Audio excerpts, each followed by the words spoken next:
Hi, welcome to the Short Kabili YouTube channel, and for today's tutorial, I will be teaching you on how to enable and disable stop recording commands in basic navigation voice control on iPhone X. But first, kindly subscribe to this channel and don't forget to hit the subscribe button and the bell to notify you for the new updates. And let's start. Using your iPhone X from your home screen, first go to Settings. Then in the Settings, scroll down and find the Accessibility and then Tap. Then in the accessibility, scroll down again and go to physical and motor section and then tap the voice control. Then in this part in the voice control, go to the section and then tap the customize command.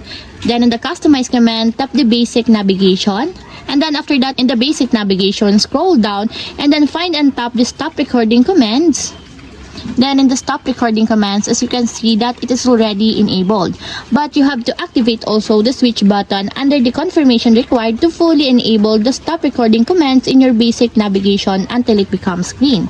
And if you want to disable or turn off, just tap again the switch button just like this.